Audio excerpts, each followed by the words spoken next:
이제 자본주의의 완성은 기업이라고 말씀드렸습니다. 자, 기업이죠. 자, 기업의 가장 중요한 요소는 경영과 투자라고 제가 얘기했어요. 맞나요? 자, 근데 이게 여러분들 어렵게 생각하면 되게 어려울 수도 있고 쉽게 생각하면 되게 쉬울 수 있어요. 그럼 정리해 볼게요. 자, 경영은 첫 번째가 기획과 전략입니다. 자, 기획과 전략이 가장 중요하고요. 두 번째는 뭐다? 노련한 법무 시스템이 있어야 돼요. 자, 법적인 리스크를 해지할 수 있는 노련한 법무 시스템을 가지고 있어야 됩니다. 그래야 기업을 보호할 수 있어요. 그다음 마지막 세 번째는 뭐다? 최고의 투자 운영팀을 확보해야 됩니다. 자, 이해가시죠? 경영은 뭐라고요? 기획과 전략. 두 번째, 노련한 법무팀. 세 번째, 최고의 투자 운영팀. 이렇게 세 팀을 가져야 기업은 완성됩니다. 그게 경영이에요. 여러분들이 그 세 가지 중에 몇 가지가 유능한지 한번 잘 보세요. 자, 내가 유능하지 못한 분야는 빨리 배우거나 아웃소싱 하셔야 돼. 아웃소싱. 이해갑니까? 내가 하지 말고 뭐다? 그들을 돈 주고 사라. 그를 하청으로 이용해라는 거예요. 하청으로. 이해갑니까? 내가 돈만 주면 되잖아요. 이해가시죠? 자, 그 다음에 투자는 뭔데? 자, 투자는 투자를 잘 받는 능력, 투자를 잘 하는 능력, 그리고 거시경제를 보는 안목, 이 세 가지가 있어야 돼요. 자, 첫 번째는 뭐다? 투자를 잘 받는 능력. 두 번째는 투자를 잘 하는 능력. 세 번째는 뭐다? 시장 판을 보는 능력. 시장의 판이 어떻게 움직이는지를 볼 수 있는 거시경제를 보는 안목이 있어야 됩니다. 이거는 내가 하기가 쉽다 어렵다? 어렵다. 이것도 아웃소싱이다. 안 되는 건 다 뭐해라? 돈 주고 사라. 이해가요 안 가요? 돈 주고 사야 되는데 그들이 잘하는지 못하는지는 핸들링 할 수 있어야 될 거 아니야. 그래서 배워야 되는 겁니다. 아웃소싱을 하더라도 그들이 잘하는지 못하는지는 내가 카운트가 돼야 될 거 아닙니까? 그래서 내가 알아야 되는 거예요. 백지 상태에서는 안 된다. 근데 그걸 뭐다? 우리가 세밀하게 아는 게 아니고 포괄적으로 아는 정도의 실력이 된다는 겁니다. 자, 이해가시죠? 스페셜리스트가 될 필요가 없다는 겁니다. 그 분야의 최고 전문가 될 필요 없고 제너럴리스트, 전체적인 복합적인 구조만 알고 있으면 된다. 이해가시죠? 자, 그러면 이제 투자를 잘 받는 능력, 이게 뭔지를 제가 정리해 드릴게요. 투자를 잘 받는 능력은요, 금융이 아니라 자본 투자가 핵심이에요. 금융으로 대출로 받는 게 아니고 뭐다? 자본을 유입하는 능력이 최고의 능력이다. 그래서 내가 법인 만들라고 하는 거예요. 왜? 법인 만들어야 뭐가 들어온다? 자본이 들어옵니다. 자본이. 이해가나요? 자, 이거 두 번째는 뭐다? 두 번째는 1%인 우리나라 전체 1%인 가치 투자자가 있어요. 가치 투자자. 뭐죠? 규모를 보는 게 아니고 사람만 보고 투자는. 워렌 버핏 같은 사람, 일본의 손정희 같은 사람, 이런 분들도 한국에 있다 없다? 있다. 1%입니다. 1%밖에 안 돼요. 그들에게 투자를 받아라. 그들에게 투자를 받아야 돼요. 우리 회사의 가치를 보고 투자할 사람, 그런 사람한테 투자를 받아야 적대적 M&A를 당하지 않습니다. 이해가나요? 여기 핵심이에요. 그것도 그런 분들을 찾는 것도 능력이다. 그것도 뭐다? 배워라. 되시겠죠? 자, 그리고 정량적 평가의 대상이 돼서는 안 되고요. 정성적 평가의 대상이 돼야 됩니다. 여러분들 숫자로 측정되는 평가가 정량적, 양적 평가라고 그러고 숫자로 평가되지 않는 것을 정성적, 질적 평가라고 표현합니다. 그럼 내 기업은 어떻게 평가받아야 된다? 질적으로 평가받아야 돼요. 이해가시죠? 숫자로 보이지 않는 영역. 뭐죠? 사람의 가치로 평가받아야죠. 그래야 제대로 평가된다. 이해가시죠? 숫자로 재무제표나 손익이나 이런 걸로 평가받으면 그냥 빵이다. 맞아요. 나는 뭐에 집중하고 있다? 사람을 키우는 데 집중하고 있는데 돈은 사람밖에 없어. 그 사람이 돈이잖아. 이걸로 평가받아야 정상적인 평가를 받는다. 이해갑니까? 그쪽에 제가 최고의 능력자예요. 사람의 몸값으로 가치 평가를 받는. 자, 그 다음에 투자를 잘하는 능력. 자, 투자를 잘하는 능력은 뭐다? 마찬가지입니다. 미래 시장에 투자하는 겁니다. 그걸 우리가 가치 투자. 우리가 돈을 벌었어. 마찬가지 우리도 뭐다? 가치 투자를 해야 된다는 얘기예요. 두 번째는 뭐다? 사람에게 투자하라. 오로지 뭐다? 믿을 구성은 사람밖에 없다. 사람에게 끊임없이 뭐다? 투자하고 사람을 키워라. 이게 기업의 목적이에요. 자, 기업의 목적은 뭐다? 사람을 키우는 겁니다. 회사를 키우는 게 아니고. 그래야 기업이 완성된다. 자, 과거 경험을 좀 중시합니다. 하지만 과거 경험이 기득권이 되는 것은 인정하지 않습니다. 다시 얘기할까요?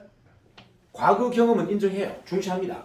하지만 과거 경험이 그의 기득권이 되는 것은 절대 저는 받아들이지 않아요. 내가 옛날에 이랬는데 그래서 나를 특별하게 대우해달라. 저는 이건 1도 인정하지 않습니다. 이해가 나요? 과거가 그런 사람은 그런 일을 했다는 건 제가 인정한다고요. 존중하고 무시하지 않습니다. 하지만 그게 기득권으로 요구할 때는 저는 단 1도 받아들이지 않는다. 이해가시나요? 그게 기득권이 되는 순간 그 경험은 전부 쓰레기가 되어버립니다. 이게 핵심이에요. 여러분들이 저를 좀 잘 알고 판단하세요. 이런 분 제가 첨가해도 제가 그들도 안 보는 이유가 뭐다? 그냥 과거 경험만 가지고 이야기한다면 제가 받아들이는데 그걸 기득권으로 포장해서 저한테 설명하면 저는 그를 만나지도 않고 인정도 하지 않습니다. 이거 명심하셔야 돼요. 그렇기 때문에 특혜를 달라, 특별한 대우를 해달라, 저는 절대 용납이 안 되는 거예요. 과거에 아무리 대단한 일을 했더라도 저는 특혜란 건 없어요. 실력으로 보여라. 다시 들어왔어. 이게 제 기준이에요. 이해가십니까? 이게 공정입니다. 이게 공정이에요. 버려야 할 5가지 한번 정리해 볼게요. 여러분들이 버려야 될 5가지. 경험, 지식, 정관특혜, 철학, 기득권. 이거 다 버리셔야 돼요. 이거 미래시대에는 아무것도 쓸모없는 겁니다. 자, 다시 얘기할게요. 경험, 지식, 정관특혜, 철학, 기득권. 이건 무조건 버리세요. 이게 없다면 여러분들은 성공 가능성이 그들보다 훨씬 뛰어난 겁니다. 자, 제가 여러분 보고 대단하다, 가능하다고 얘기한 줄 아세요? 지금 시대는 그런 것들이 하등이 필요 없는 시대이기 때문에 여러분한테 기회가 열린 겁니다. 과거에는 그런 것들이 무기가 되고 도구가 됐던 시대였고 지금 시대는 뭐다? 그런 것들이 오히려 족쇄가 되는 시대이기 때문에 여러분들이 그런 분들을 이길 수 있는 겁니다. 자, 그러면 이제 앞으로 필요한 건 뭔데? 수용할 5가지. 내가 무조건적으로 받아들여야 될 5가지는 뭔데? 첫 번째, 시대정신. 자, 시대정신은 우리의 시대정신이 아니에요. 누구? 우리 자녀들의 시대정신. 우리 자녀들 20대, 30대가 이루고자 하는 세상. 이게 뭔지를 봐야 돼요. 우리 생각 아무 필요 없습니다. 이제 우리가 세상을 진두지휘하는 시대는 끝났다. 누가? 20대, 30대가 우리나라 정치, 경제 모든 걸 주도하게 돼 있어요. 이들의 시대정신. 이들이 뭘 원하는지를 여러분들 무조건 수용해라. 이해가나요? 이들이 원하는 걸 수용해라는 겁니다. 두 번째, 가볍게 까보세요. 무겁게 앉아있지 말고 가볍게 까불어라. 한번 까불어 볼까요? 한번 까불어 보세요. 까불어 봐요, 빨리. 까부는 것도 그렇게 익숙하지 않습니까? 까부르면 이렇게 까부르면 되잖아요, 이렇게. 까불어라. 가볍게 까불어야 창조력이 나온다. 창의력이 나온다. 이해가시죠? 그리고 창의력을 가장 존중해 주셔야 돼요. 어떤 대화에서도 그의 창의력에 스크래치를 내는 말이나 행동을 해서는 안 된다. 무조건적으로 보호해줘야 될 겁니다. 그의 창의력이에요. 자, 그 다음에 변화를 중시하셔야 됩니다. 변화를 늘 보셔야 돼요. 늘 변화를 관찰하셔야 돼요. 자, 세상이 어떻게 변하고 있는지를 유심히 보세요. 최승희 대표가 어떻게 변하고 있는지를 유심히 보세요. 그게 답이 있습니다. 자, 그 다음에 마지막 에너지 법칙입니다. 에너지 법칙을 존중하자. 제가 계속 이야기하죠. 큰 틈을 아는 사람과 모르는 사람을 세상 구분될 것이다. 그 말은 에너지를 믿는 사람과 에너지를 무시하는 사람으로 구분될 것이다. 여러분 이런 이야기 듣죠. 어떤 영감이 나의 심장을 뛰게 한다. 어떤 영감이 나의 심장을 뛰게 한다. 영감이 말고 영적인 감각. 어떤 영감이 딱 들어오면 내가 어떻게 되죠? 심장이 막 뛰잖아요. 도대체 그 영감이 뭡니까? 그 영감이 뭐예요? 신령스러운 예감이나 느낌입니다. 일반인들한테는 약간 신령스러운 뭐다? 예감이나 느낌이에요. 근데 이제 우리에게는 이제 이게 과학이 됐죠. 퀀텀 에너지잖아요. 에너지는 신령스럽지 않아요. 이제는 그 에너지가 이제 과학이 되버린 겁니다. 이해가 나요?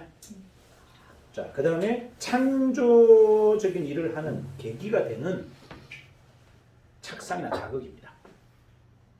창조적인 일을 할 때, 그죠? 어떤 계기가 되는 뭐다? 자극이나 착상이라고요. 이게 뭐다? 영감이에요. 그럼 영감이 내 몸에 돌아야 됩니까? 안 돌아야 됩니까? 돌아야지. 근데 나는 영감이 없어. 영감님이 없는 게 아니라 영감이 없어. 그러면은요, 여러분 절대 창조적 행동을 하지 않습니다. 그래서 에너지를 많이 보세요. 주변에 도는 에너지, 이분이 갖고 있는 에너지, 우리 회사에서 만들어지는 에너지가 뭔지라고 보세요. 거기서 어마어마한 여러분들이 영감과 창의력이 나옵니다. 그래서 제가 그랬잖아요. 저는 37년간, 35년간 에너지만 수련한 사람이에요. 그러니까 그냥 늘 일어나는 게 착상이에요. 새로운 착상, 새로운 뭐 이런 것, 뭐 그때는요 사람들이 신령스러운 뭐 영감 이렇게 표현했는데 지금은 아니에요. 이렇게 과학이라고 그랬잖아요. 끊임없이 뭐다? 제 영혼을 자극하는 촉진제가 있던 겁니다. 그게 에너지예요. 무슨 말인지 아시죠? 저의 영감을 계속 터치하고 자극하는 게 뭐다? 에너지였다고요. 그 에너지가 저를 끊임없이 뭐다? 창의력을 샘솟했다. 이제 깊숙하게 우리 생활 속으로 들어온 이 에너지를 무조건 받아들이자. 그리고 이걸 느끼자. 이게 바로 뭐다? 영감이다. 여러분 그 의식 속에 숨어있는 영감을 깨우는 바로 뭐다? 모티브다. 자, 그러면 쉬워요, 어려워요? 어려워. 무지막지하게 쉽다고 해야지. 쉬워. 쉽다. 어렵지 않다. 끄집어내. 자, 옛날에는요 확인하고 믿었다면 이제는 믿고 하는 겁니다. 에너지 세상에서는 누가 이긴다? 내가 믿고 하는 사람이 이긴다. 믿고 하는 사람. 자, 확인하고 믿는 사람은 절대 승리 못해요. 자, 에너지 세상에서는 네. 확인하고 하는 사람과 믿고 하는 사람은 1000배 이상 차이 납니다. 그냥 믿으세요. 자, 제가 지금 이거 쓰는 모든 에너지는 저는 믿고 하는 거예요. 그냥 하고 나서 결과 만들어 놓고서 믿는 게 아니고 믿고 하니까 판이 바뀌는 겁니다. 이해가나요? 믿고 해버리니까 판이 바뀌어버리잖아요. 근데 확인하고 하는 것은 아무것도 못 만들어냅니다. 여러분이 확인한 사실을 보고 믿는 거는 아무것도 못 만들어낸다. 하지만 믿고 한 거는 세상 전체를 바꿔버린다. 이걸 믿으세요. 네. 지금까지 여기 있었던 근육, 지금까지 있었던 여러분들의 여러 가지 무기들이 이제는 안 맞다는 얘기를 계속 하는 거예요. 버릴 건 과감하게 버리고 시대에 맞는 무기로 새롭게 장착하자. 이해하시죠? 자, 그리고 정보 전달은 뭐다?